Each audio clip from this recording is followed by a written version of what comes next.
በስመ አብ ወወልድ ወመንፈስ ቅዱስ አሐዱ አምላክ አሜን። የሰማዕታት አባት የቅዱስ እስጢፋኖስ ሕይወት፣ አገልጋይነትና የሰማዕትነት አክሊል በቤተ ክርስቲያን ውስጥ በቅድስናቸው በበጎ አገልግሎታቸው እስከ ሞት ድረስ በጸና እምነታቸው ስማቸው በወርቅ ቀለም ደምቆ ከሚነሱ ታላላቅ ቅዱሳን መካከል ቀዳሚው ዲያቆንና የመጀመሪያው ሰማዕት ቅዱስ እስጢፋኖስ ነው። እስጢፋኖስ የሚለው ስም የግሪክ ቃል ሲሆን ትርጉሙም አክሊል ማለት ነው።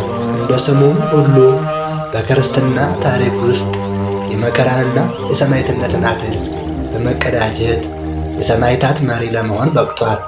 የዚህ ታላቅ አባት የሕይወት ታሪክ ተራ የታሪክ ድርሰት ሳይሆን በእምነት ጽናት፣ በትሕትናና በፍቅር የተሞላ አነቃቂ አርአያ ነው። ቅዱስ እስጢፋኖስ የተወለደው በኢየሩሳሌም አካባቢ ወይም በወቅቱ የሮም ግዛት በነበሩት የግሪክ ባህል በሚንጸባረቅባቸው አካባቢዎች እንደሆነ ይታመናል። የትውልድ ዘመኑም ጌታችን ኢየሱስ ክርስቶስ በምድር ላይ ያስተምር በነበረበት ዘመን ነበር። ቅዱስ እስጢፋኖስ ከአይሁድ ወገን የተወለደ ቢሆንም የዕብራይስጥ ቋንቋ ብቻ ሳይሆን የግሪክን ባህልና ቋንቋ እየተማረ ያደገ ሰው ነበር። ቤተሰቦቹ የአይሁድ ሕግና ሥርዓት አጥብቀው የሚከተሉ እግዚአብሔርን የሚፈሩ ነበሩ። እስጢፋኖስ ገና በወጣትነት ዘመኑ ታዋቂና የተከበረ የሕግ መምህር ከነበረው ከገማልያል እግር ስር ተቀምጦ የብሉይ ኪዳን መጻሕፍትንና የነቢያትን ትንቢት አጠናቋል። በዚህም ምክንያት የብሉይ ኪዳን ሕግ፣ የታሪክ ሂደትና የነቢያትን ትንቢት በጥልቀት የመረዳት ታላቅ ጥበብና እውቀት ነበረው። ጌታችን ኢየሱስ ክርስቶስ ወንጌልን ማስተማር በጀመረበትና ድንቅ ተአምራትን ባሳየበት ወቅት እስጢፋኖስ የጌታን ትምህርት በጥልቀት ይከታተል ነበር። የነቢያት ትንቢት በክርስቶስ ላይ መፈጸሙን በተረዳ ጊዜም በፍጹም ልቡ አመነ። ከጌታችን እድገት በኋላና መንፈስ ቅዱስ በወረደ ቀን የሐዋርያት ስብከት ሲስፋፋ የአማኞች ቁጥር እጅግ እየበዛ መጣ። በዚህ ጊዜ በአማኞች መካከል አነስተኛ ቅራኔ ተፈጠረ። የግሪክን ቋንቋ የሚናገሩት አይሁዶች የመበለቶቻቸው ዕለታዊ እርዳታ መታጎል ላይ መዘንጋት እንዳለ ለሐዋርያት አመለከቱ። ሐዋርያትም የእግዚአብሔርን ቃል መተው ስለማይገባቸው በበጎ አገልግሎታቸውን በመንፈስ ቅዱስ የተሞሉ 7 ዲያቆናትን መረጡ። ከእነዚህም መካከል ቀዳሚውና ዋናው ቅዱስ እስጢፋኖስ ነበረ። በእምነትና በመንፈስ ቅዱስ የተሞላ አገልግሎቱን በታላቅ ትሕትናና በፍቅር ያከናውን ነበር። ጸጋና ኃይል የሞላበት በሕዝቡ መካከል ታላቅ ድንቅና ተአምራትን ያደርግ ነበር። በጥበብ የተሞላ ከአይሁድ የሕግ መምህራን ጋር በሚከራከርበት ጊዜ ማንም ሊቋቋመው የማይችል ጥበብ ነበረው።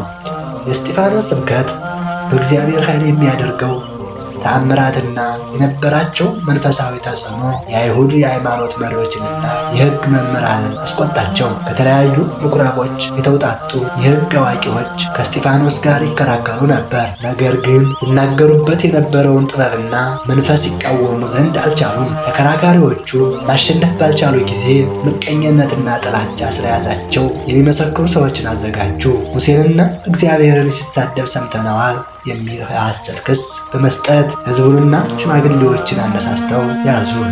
ወደ ከፍተኛው የሕግ መድረክ ሸንጎ ወሰዱት። በሸንጎ ፊት በቆመ ጊዜ በቦታው የተቀመጡት ሁሉ ፊቱን ሲመለከቱ እንደ መላእክት ፊት ሆኖ አዩት። ፊቱ በእግዚአብሔር ጸጋና ክብር ያበራ ነበር። ሊቀ ካህናቱም ይህን ነገር እንዲህ ነውን ብሎ በጠየቀው ጊዜ ቅዱስ እስጢፋኖስ የተሰጠውን ዕድል በመጠቀም ረጅም መሳጭና ታሪካዊ የሆነውን ትምህርቱን አቀረበ። ከአብርሃም እስከ ዮሴፍ የእግዚአብሔርን ጥሪ፣ የታሪኩን ሂደት በአባታችን አብርሃም ጀምሮ የይስሐቅን የያዕቆብንና በወንድሞቹ ተሽጦ የነበረውን የዮሴፍን ታሪክ ተረከ።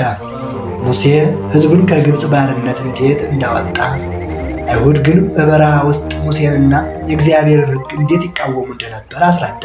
እግዚአብሔር በሰው እጅ በተሠራ ቤት እንደማይኖርና ሰማይ ዙፋኑ ምድርም የእግሩ መረገጫ እንደሆነች አብራራ። የመጨረሻው ተግሳጽ እናንተ አንገተ ደንዳኖች ሁልጊዜ መንፈስ ቅዱስን ትቃወማላችሁ።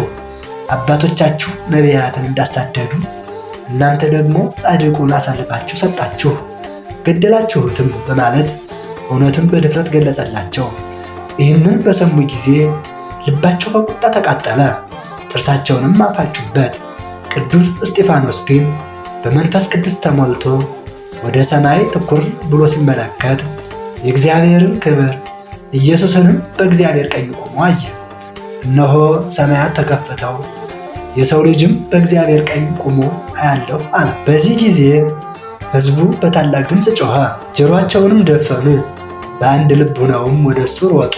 ከከተማውም አውጥተው በድንጋይ ወገሩት። በዚያም የወጋሪዎቹን ልብስ ይጠብቅ የነበረ ሳኦል የሚባል ወጣት ነበረ። ቅዱስ እስጢፋኖስ በድንጋይ ሲወገር ይጸልይ ነበር። የመጨረሻ ቃላቱም የእግዚአብሔርን ፍቅር የሚያንጸባርቁ ነበሩ። ጌታ ኢየሱስ ሆይ ነፍሴን ተቀበል። በጉልበቱም ተንበርክኮ በታላቅ ድምፅ ጌታ ሆይ ይህንን እንደ ኃጢአት እንዳትቆጥርባቸው፣ ይህንን ብሎ አረፈ፣ አንቀላፋ። የቅዱስ እስጢፋኖስ ሰማዕትነት በኢየሩሳሌም በነበረችው ቤተ ክርስቲያን ላይ ታላቅ ስደት እንዲነሳ ምክንያት ቢሆንም አማኞች ወደ ተለያዩ የዓለም ክፍሎች ተበታትነው ወንጌልን እንዲያስተምሩ አደረገ። ከሁሉም በላይ ግን ቅዱስ እስጢፋኖስ ለወጋሪዎቹ ያደረገው ጸሎት አልባከነም። በቦታው ቆሞ በድንጋይ የሚወግሩትን ሰዎች ልብስ ይጠብቅ የነበረውና መወገሩንም ይስማማ የነበረው ሳኦል በኋላ በደማስቆ መንገድ ላይ የጌታን ጥሪ ተቀብሎ ታላቁ ሐዋርያ ቅዱስ ጳውሎስ ለመሆን በቅቷል። የቅዱስ እስጢፋኖስ ሕይወትና የሰማዕትነት ጉዞ ለክርስቲያኖች ሁሉ ታላቅ አርአያ ነው።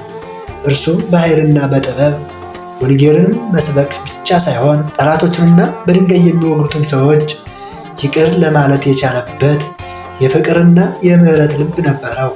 ቅዱስ እስጢፋኖስ በመከራ ውስጥ ሆኖ ሰማያዊውን ክብር ያየ፣ ስለ እውነት የቆመና ለእምነቱ እስከ መጨረሻው የጸና የመጀመሪያው የሕይወት አክሊል ተቀባይ ነው። ታሪኩ ዛሬም ድረስ በጽናት በፍቅርና በይቅርታ መንገድ እንድንመላለስ ታላቅ ትምህርት ይሰጠናል።